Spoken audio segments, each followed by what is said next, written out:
¿Qué inquieta a Gloria Álvarez? Ay, me inquieta. ¿Qué me inquieta? Me inquieta.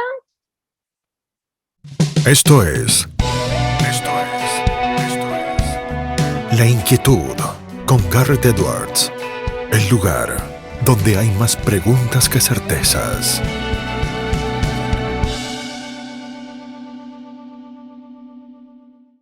Damos vuelta de página aquí en La Inquietud por CNN Radio Rosario y tenemos un enorme placer, honor y privilegio de sumar a una persona que es politóloga, escritora, presentadora de televisión, de radio. Ella es libertaria, tiene 3 libros, yo he leído los 3, uno tuve la oportunidad de presentarlo en su momento aquí en Rosario y los 3 me han encantado. El engaño populista con Axel Kaiser, cómo hablar con un progre, cómo hablar con un conservador. Ella no necesita presentación, pero cumplimos con la formalidad de hacerlo. También es una amiga, está Gloria Álvarez del otro lado. Gloria, ¿cómo estás? Garrett Edwards te saluda. Garrett, qué gustazo estar de vuelta aquí contigo. Bastante bien, acá en México, después de una semana de mucho trabajo. Estuvimos aquí justo con Axel Kaiser y Antonella Martí y Ian Vázquez del Instituto Keito haciendo varias conferencias que la verdad les fue bastante bien, así que muy contenta. Gloria, ha pasado ya más de un año de la pandemia y siempre uno se queda corto con los adjetivos para describir estos momentos que nos han tocado vivir. ¿Qué aprendiste en este año de pandemia, Gloria? Mira, primero reconfirmé que lo más importante que hay en esta vida es recordarle a los que tenemos lo valiosos e importantes que son para nosotros y lo importante que es entender que los afectos y las conexiones humanas están por encima de cualquier otro anhelo material. Para mí personalmente la pandemia significó muchísimos retos. El primero, aprender a trabajar en casa, lo cual trajo cosas muy positivas, pero también aprender a rebelarme en contra del encierro en pos de defender mi sistema inmunológico y entender que lo que mejor te puede proteger y blindar no solo en contra del coronavirus, sino de enfermedad, es tu propio sistema inmune. Entonces adquirí muchas disciplinas que tenía ratos de no tener, como por ejemplo hacer yoga, salir a hacer deporte, caminar, rebelarme un poco en contra de ese maniqueísmo que hicieron entre encierro y salud, que no tenía nada que ver. Y luego, obviamente, representó para mí muchísimos retos y aprender a vivir con pérdidas, porque perdí a mi papá, y eso también significó salir de México, que había tenido una lógica en cuarentena muy distinta a la de Guatemala, para entrar a Guatemala. Me dolió ver a mis amigos en un estado de psicosis después de 4 meses de un encierro total, mucho más duro, bueno, como el que ustedes vivieron en Argentina, ver también los golpes económicos. Entonces, si algo me llevo de la pandemia es que fue un año dolorosísimo, pero bastante necesario en mi caso, para recordarme de lo valiosa que es la libertad, y lo valioso que es darle las cosas a su lugar en el momento presente, vivir en el presente y agradecer lo que uno tiene y a las personas que uno tiene. Gloria, yo me quedo corto cuando destaco tu retórica, que siempre te lo he dicho, tanto al aire como en persona, y vos cada tanto contás de lo que ha sido también parte de tu vida dedicada a la radio en Guatemala. ¿Qué sentís que te ha dejado de herramientas tu experiencia y tu paso por la radio?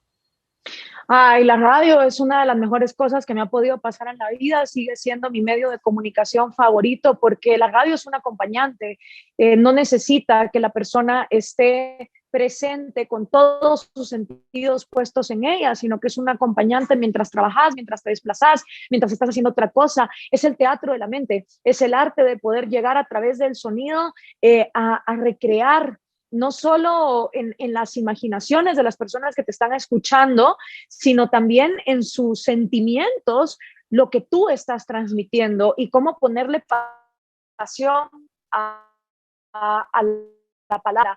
La radio es eficiente porque cuando tenés encima que ya te vas a comerciales, eso te obliga a aprender a sintetizar, a llegar al punto sin perder la sustancia. Me abrió, por supuesto, muchísimos caminos porque cuando estás, la radio no es solo estar al aire, es también lo que pasa cuando estás fuera del aire y está sonando la música y están sonando los anuncios, la comunidad que se crea con la gente que te está llamando, que siento que es una comunidad mucho más auténtica y personal que la que se crea con las redes sociales, ¿no?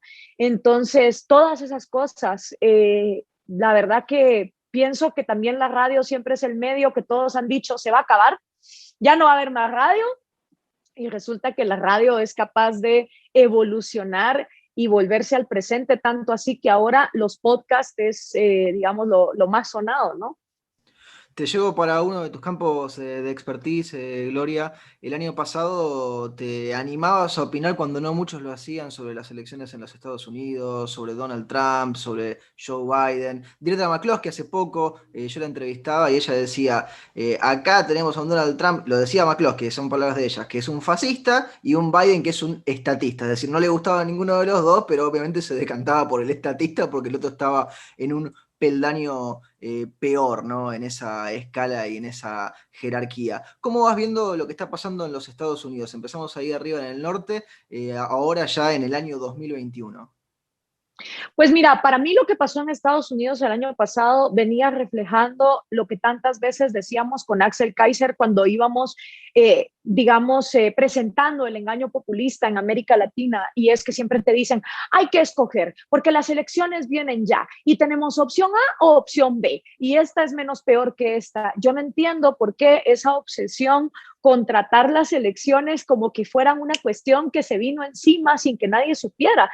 Todos sabemos, agarrando un calendario, así como sabemos cuándo es el próximo mundial, cuándo son las próximas elecciones de nuestro país. Entonces, no entiendo por qué los latinos siempre estamos con esa obsesión de, ya vienen las elecciones en Ecuador, ¿qué hacemos? Ya cuando tienes las elecciones encima es muy tarde, porque realmente lo que necesitamos en nuestros países es una educación al votante para que quiera elegir nuevas cosas y no lleguemos cada vez que hay elecciones a tener o cáncer o SIDA y escoger entre esas dos. Lastimosamente, siento que esto es lo que pasó en Estados Unidos. Y entonces te decían, es que tenés que estar con Trump, porque Trump es lo único que va a frenar el socialismo del siglo XXI, y si no estás con Trump, entonces eres un comunista. Y cuando te vas a ver las políticas públicas de Trump, son casi exactamente las mismas que Biden hoy está implementando. Entonces, para mí fue bastante clave el año pasado decir, pues no, a mí no me importa ganar, me importa defender las ideas correctas. Y siento que, a diferencia de años anteriores, donde el Partido Libertario no tenía tan buenos candidatos, esta vez la combinación de la candidata a presidente Joe Jorgensen, a quien tuve la oportunidad de entrevistar, y su vicepresidente Spike, hacían una muy buena mancuerna para regresar a Estados Unidos, a ese Estados Unidos original. Entonces el mensaje fue, hey, aquí hay una tercera alternativa, y siempre te dicen, no, pero es que esa alternativa no va a ganar, entonces tienes que estar con Trump. Y es como, no, porque aunque no gane, si todo el mundo está convencido de que no va a ganar, pues sí, obviamente no va a ganar. Y luego, cuando pasaron los sucesos del Capitolio, creo que ahí fue donde hubo un despertar para muchas personas de decir, ok, esto no está bien. Y es triste ver que Estados Unidos, en lugar de estarnos inspirando a nosotros a ser un poco más institucionales, a defender al individuo y la propiedad privada, pareciera que no, que ahora Estados Unidos se está latinoamericanizando, ¿no? Se está volviendo una república bananera, que para nosotros es costumbre, pero para muchos de ellos es motivo de shock. Gloria, recién hablabas de la educación al votante. Yo recordaba muchas de tus campañas virales, algunas referidas a la educación, otras referidas en su momento a cuando presentaste tu candidatura presidencial en Guatemala. No obstante que la normativa guatemalteca, muy absurda en sus requerimientos y en sus requisitos, no te lo permite por la edad todavía, ¿sí? Pero hablando de educación, la educación ha sido un tema que ha preocupado mucho en este último año, con muchas escuelas cerradas en muchos países, incluso la Argentina hoy vuelve a pasar por ese debate. ¿Te parece que muchos de estos gobiernos toman estas medidas porque nos quieren, como diríamos en varios de nuestros países, brutos? Ese ha sido una de mis grandes consignas, ¿no? Dejemos de pedir la educación a quienes nos quieren ignorantes, que son los gobernantes. O sea, creo que algo positivo de la pandemia, y esto es algo que, hablando de la radio, cuando yo en el 2010 decía, el celular, señores, ese es un mejor profesor que cualquier sindicato marxista que tengamos en Guatemala de educación, la gente se burlaba de mí y me decía, no, hombre, si la penetración del Internet es poquísima. Y yo les decía, no, no, no, o sea, siento que el celular va a llegar a un momento donde nos va a proveer de mucha más educación que cualquier sistema estatal. Y si algo demostró la pandemia, es que es verdad. Y el digitalizarnos y el individualizar la posibilidad de educarnos, creo que es algo que debería de quedarse, porque así como hay cosas pésimas de la pandemia al traer lecciones también trae muchas oportunidades y creo que una de ellas fue que la gente terminase de convencerse de que la educación sí puede estar en nuestras manos. ¿Significa eso que los niños no deban ir a un recinto? No, pueden volver a un recinto, pero ojalá ese recinto funcione como los charter schools, donde son los papás los que toman las decisiones, donde los impuestos están individualizados en lugar de estar colectivamente amarrados a sindicatos de profesores que realmente se los roban. Entonces, yo creo que hay posibilidades de una gran educación y la gente te dice, sí, pero también hay mucha desinformación en el Internet. Es verdad.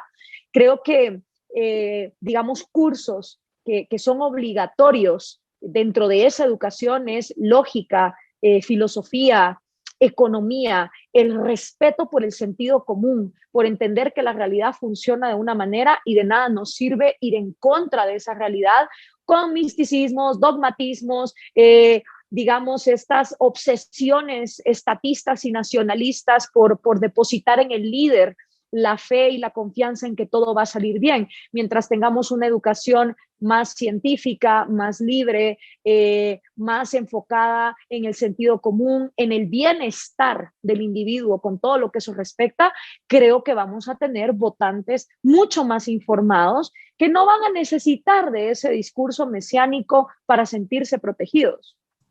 Gloria, hablabas de la desinformación y a mí me parecía en la mente un concepto que hace rato que está dando vueltas. ¿Te preocupa el tema de las fake news? Sí me preocupa, pero no creo que es sostenible a largo plazo.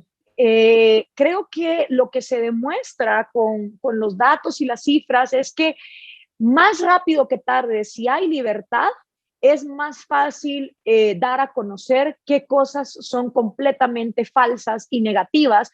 Y de hecho, los portales en Internet que más son premiados por una audiencia que no es pagada con perfiles falsos, que no está, digamos, atacando todo el tiempo, son los perfiles donde primero hay una digamos, interacción auténtica entre el público y los que están generando el contenido. Y creo que después de años de polarización y extremismo entre gente que si miraba Fox News nunca miraba CNN y viceversa, ahora creo que se está abriendo la demanda para medios de comunicación que tomen varias posturas, pero con el objetivo de llegar a una verdad objetiva. No solo decir, todas las opiniones valen y tus sentimientos están por encima de lo que la razón enseña, que era lo que hablábamos con Axel Kaiser la semana pasada respecto de la corrección política. No creo que sea sostenible en el largo plazo. Ni los fake news, o sea, siempre va a haber, pero a lo que voy es, no creo que van a poder liderar el discurso en sociedades tan abiertas donde cualquiera puede ser un fact-checker de lo que realmente está pasando. A muchos les ha parecido atractivo durante el último año en hacer una analogía entre el coronavirus, un virus al que ya nos hemos acostumbrado tristemente a tenerlo en nuestro idioma vernáculo, y otro virus del que vos sabés muchísimo, Gloria, que tiene que ver con el populismo, ¿no? Esa era la analogía que han venido utilizando. Sí. ¿Cómo está el populismo en la región? ¿Cómo lo vas viendo? El populismo está feliz de la vida y encantado porque cada vez que hay pánico, incertidumbre y viene una crisis, es caldo de cultivo perfecto para que los autoritarios se puedan ir tomando el poder. Y ves a los propios ciudadanos decir, te doy mi libertad, pero por favor, dame aunque sea una sensación falsa de seguridad. Entonces, cualquier momento histórico donde hay incertidumbre, donde hay una crisis, donde hay pánico, es tomada por los populistas para seguir incrementando su poder. Y esto lo vimos en todos, con algunas excepciones, tal vez Uruguay, con la calle Pou, que no tomó estas medidas tan drásticas, pero por el resto de América Latina vimos cómo el coronavirus fue excusa perfecta para seguir avanzando en un populismo donde entonces, en vez de ser ricos contra pobres, blancos contra negros o mujeres contra hombres, eran los que estaban escépticos del virus y de quedarse encerrados contra los que, pobrecitos, afectados, víctimas, quieren que el Estado se haga cargo de todo, ¿no? Entonces mucha gente diciendo, el Estado te salva, no el mercado. Y realmente ahora que ha pasado un año nos damos cuenta que gracias a las innovaciones dadas en el propio mercado, incluyendo las vacunas, la gente puede seguir su vida, mientras que donde sigue habiendo atrasos es donde los gobiernos siguen implementando cuarentenas y encierros y estas restricciones que nuevamente Axel Kaiser ha venido investigando, que ahora después de un año se dice no funciona. O sea, no hay ninguna correlación entre encierro con salud o menos contagios. Nos vamos acercando a la Argentina, ¿no? Con las preguntas. Gloria, un país que conoces mucho, que has visitado muchas veces, en el que tenés muchos amigos. ¿Cómo estás analizando a la Argentina hoy por hoy? Bueno, mira, justo la semana pasada estuvimos hablando con Antonella respecto a Argentina y me decía, es que Argentina es el país que lo hizo todo al revés. Todo lo hicimos al revés. Éramos desarrollados, éramos potencia, éramos cultos, éramos ricos y involucionamos. ¿Y cómo es posible? Y yo le decía, bueno, no te sientas tan mal. Lo mismo le pasó a Cuba, ¿no? Estaba súper bien en los años 50, involucionó. Venezuela también involucionó. Y a mí lo que me preocupa de Argentina es también el estado psicológico de histeria colectiva que se ha creado, producto obviamente de una crisis económica. La crisis económica, la inflación, la incertidumbre de lo que va a pasar, un país que está apaleadísimo por los impuestos, donde Javier Milei calcula que 7 millones de argentinos mantienen con programas sociales a 20 millones de argentinos. Pues ¿cómo va a salir así un país adelante? Ninguna familia puede salir adelante donde solo 2 de cada 8 miembros trabajan y producen, o sea, lo van a traer para abajo. Pues eso es la Argentina hoy en día. Y lo peor es que no ves siquiera alternativas que realmente digan, señores, tenemos que salir del vergonzoso puesto 150 y pico, creo que están ahora en el índice de libertad económica, tenemos que hacer algo para salir de ahí, porque lo que impera en la mentalidad argentina es que lo que los tiene así de mal es el neoliberalismo. Que yo no sé, o sea, es como que el peronismo es súper eficiente, pero a la hora de gobernar no es capaz de acabar con el neoliberalismo. Entonces, el neoliberalismo siempre es el monstruo que está detrás de todas las desgracias argentinas, ¿cierto? Ahora tienen la oportunidad de poner en el poder a libertarios y sería buenísimo ver si estos libertarios, como dicen los gringos, walk the talk, ¿verdad? Es decir, ponen sus acciones donde han estado sus discursos. Y ya se levantan ciertas alarmas en decir, bueno, pero ya desde la campaña se les ve que se están aliando a gente que no les gusta tanto el libre mercado. Ok, pero veámoslos gobernar, porque siento que seguir en lo mismo definitivamente no va a traer cuestiones diferentes. Lo otro que me preocupa de Argentina es el alto nivel de violencia psicológica que se maneja entre quienes quieren pensar distinto. Y también que hay un grupo de personas que han encontrado un nicho de mercado en agarrarse de las ideas del libre mercado y de la libertad individual sin ser personas que realmente defiendan estas ideas. Y es lógico, fueron tantos años de violencia del kirchnerismo, de la cámpora, que ahora se están formando facciones ultraviolentas del otro lado, que se agarran del liberalismo, y el liberalismo siempre es el prostituido en esto. Y en el caso de Argentina, lo que uno dice es, bueno, y entre tanta pelea y tanta agresión, ¿realmente va a haber posibilidad de que imperen las libertades individuales? Esa es la gran pregunta, porque Argentina lleva en este atraso décadas y no se ve, digamos, que que pueda haber realmente un despertar consistente. Entonces, si yo fuera Argentina, apostaría por los que al menos se están diciendo libertarios y que quieren llegar al poder, solo por quitarme la curiosidad de probar con algo distinto. Aprovechamos que te tenemos, nos quedan 2 o 3 preguntas más y no te robamos más tiempo, Gloria. Sabemos que es imposible predecir el futuro, que nadie tiene la bola de cristal, Sí. que todavía estamos cruzando el río, que todavía estamos en el medio del túnel, pero ¿sos optimista con lo que viene cuando la pandemia se termine, sea cuando sea que eso suceda? Mira, como todo, yo creo que tenemos que pensar en las actitudes individuales. Soy muy optimista respecto de muchas personas en América Latina que están cansadas del viejo discurso. Soy muy optimista de que cada vez que el péndulo cambia de un extremo colectivista a otro extremo colectivista, hay cada vez más personas que despiertan y quizá no va a ser un solo país. Quizá incluso van a ser grupos de individuos en diferentes países hartos de este circo en el que vivimos, donde es el eterno escoger entre el cáncer y el SIDA, para tal vez formar un proyecto nuevo y formar, aunque sea, no sé, zonas francas de libre comercio o intentos de apertura de libertad, porque siempre hemos sido muy cómodos en destruir nuestros países y luego le regresamos para el norte, pero Estados Unidos tampoco está haciendo garantía de que vayan a defender la libertad. Entonces, creo que la buena noticia de eso es que nos pone a nosotros otra vez en el punto de vista de qué vamos a hacer nosotros por sacar adelante a nuestros países. Y confío mucho en la gente joven, gente que viene mucho menos dogmática, gente que viene cansada de saber que ni una ni la otra cosa funcionó.